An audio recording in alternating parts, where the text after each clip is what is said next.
ஓம் ஸ்ரீ குருப்யோ நமக. ஓம் ஸ்ரீ பிரம்மனே நமக. ஓம் ஸ்ரீ சந்திராய நமக. கடவுளின் அருளால் இன்றும் என்றும் நலமுடன் வாழ இறைவனை பிரார்த்திக்கின்றேன். இன்றைக்கான பதிவு என்ன அப்படின்னு சொன்னா, யாரை போய் கேட்டாலும் எனக்கு இவ்வளோ கடன் இருக்கு, அவ்வளோ கடன் இருக்கு, இந்த கடன் பிரச்சனை எப்போ முடியுமோன்னு தெரியல, இஎம்ஐ கட்டுறது பெரிய பிரச்சனையா இருக்கு, இதனால 1ஆம் தேதியிலேருந்து 10ஆம் தேதி வரைக்கும் பார்த்தீங்க அப்படின்னா என்னால் நிம்மதியான லைஃப் ஸ்டைலே ஓட்ட முடியல. 10லேருந்து இந்த 20 தேதி வந்துச்சு அப்படின்னு சொன்னால் அதுக்குள்ளே ஒரு பிரச்சனை வந்துடுது. திருப்பியும் பார்த்தா 1ஆம் தேதி வந்து எல்லாரும் வாழ்க்கையில் கடன் கடன் கடன் கடன், எல்லாருக்குமே கடன் இருக்கு. அப்போ யார் தான் நிம்மதியாக இருக்காங்க? எல்லாரும் ஏதோ ஒரு கடனில் சிக்கி தவிச்சிட்டு இருக்காங்க. இதை எப்படிதான் கடனை அடைக்கிறது?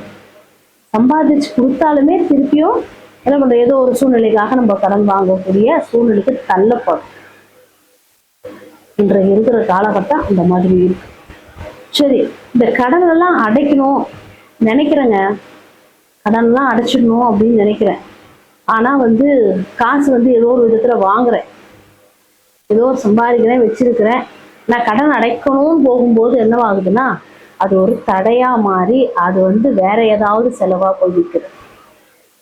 இல்ல ஒரு ஹாஸ்பிட்டல் செலவு வந்துருக்கு, இல்ல வேற ஏதாவது இந்த சீர்வரிசை செய்யறது அந்த மாதிரி ஏதாவது செலவு, ஏதோ ஒரு விதத்துல அந்த காசு விரயமாகி போகிறது அப்படின்னு சொல்லிட்டு நிறைய பேர் சொல்றாங்க. ஆனா இந்த கடன் மட்டும் அடைஞ்ச பாடு இல்லை. சரி, இது நம்ம எப்படி அடைக்கிறது? கோடி ரூபாய் கடனையும் நான் சொல்லக்கூடிய 5 பரிகாரங்கள். கோடி ரூபாய் கடன் எனக்கு இருக்கு, நான் செய்யக்கூடிய பரிகாரத்து மூலியமா அந்த கடனை கண்டிப்பா அடைச்சிட முடியும்.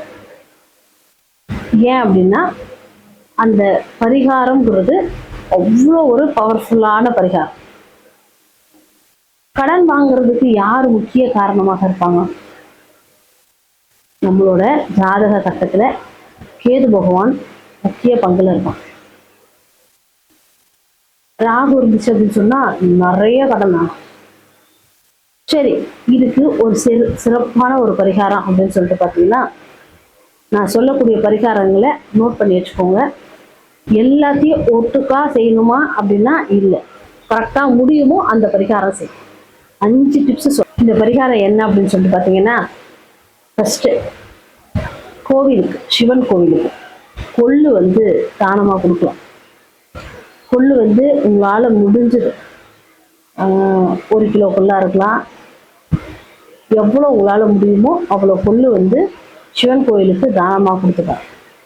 அதுவும் எப்போ கொடுக்கலாம் அப்படின்னா சனிக்கிழமையில கொடுக்கறது ரொம்பவே நல்லது, கொள்ளு தானம் அப்படிங்கிறது.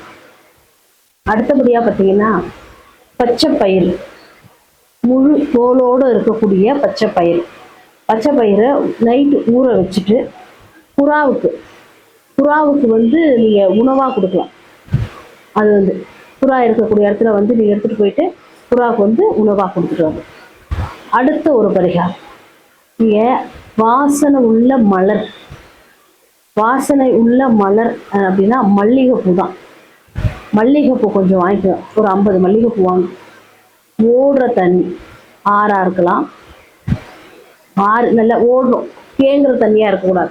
ஓடுற தண்ணியா இருக்கிற இடத்துல நீங்க மனசார இந்த கடன் தீரணும் அப்படின்னு சொல்லிட்டு தூவி விட்டுட்டு வரலாம். அடுத்த பரிகாரம் அப்படின்னு பார்த்தீங்க அப்படின்னா, நீங்க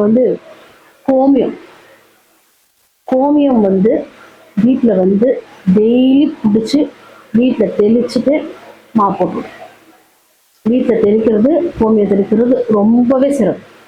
அடுத்ததா 5ஆவதா ஒரு பரிகாரம், அது என்னன்னா பால். அதே சிவன் கோவிலுக்கு 11 லிட்டர் பால் பாக்கெட்டாக வாங்கி கொடுக்கலாமான்னு கேட்டிங்கன்னா கண்டிப்பாக பால் பாக்கெட்டாக வாங்கி கொடுக்க வேண்டாம். 11 லிட்டர், 9 லிட்டர், 5 லிட்டர் அந்த மாதிரி எண்ணிக்கையில்.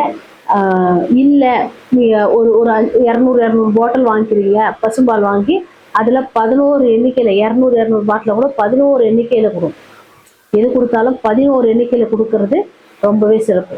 இந்த இப்போ சொல்லியிருக்க ஒவ்வொரு பரிகாரத்துக்கு பின்னாடியும் ஒரு ஒரு கிரகங்களோட சேர்க்கை இருக்கு. அதனாலதான் எண்ணிக்கைகளோட 11 எண்ணிக்கைன்னு சொல்றேன். 5 9 தாண்டி 11 எண்ணிக்கையில சொல்றேன். அப்போ கிரகங்கள் இந்த கிரகங்கள் என்ன பண்ணும் அப்படின்னு சொன்னா நம்மளோட கடன் பிரச்சனையை நமக்கு தீர்த்து தெளிவுபடுத்தும்.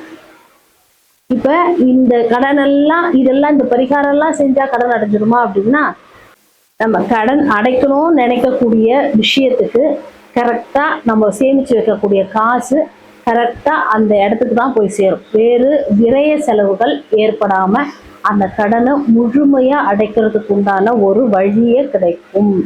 இந்த பரிகாரங்கள் செஞ்சு பார்த்துட்டு கமெண்ட்ஸ்ல எங்களுக்கு கமெண்ட்ல பின் பண்ணுங்க. பாரம்பரிய முறையில் ஆன்மீகத்தை தொடர ஸ்ரீ மகாலட்சுமி ஆன்மீக யூடியூப் சேனலை சப்ஸ்கிரைப் செய்து கொண்டு பாருங்கள். நன்றி, வணக்கம்.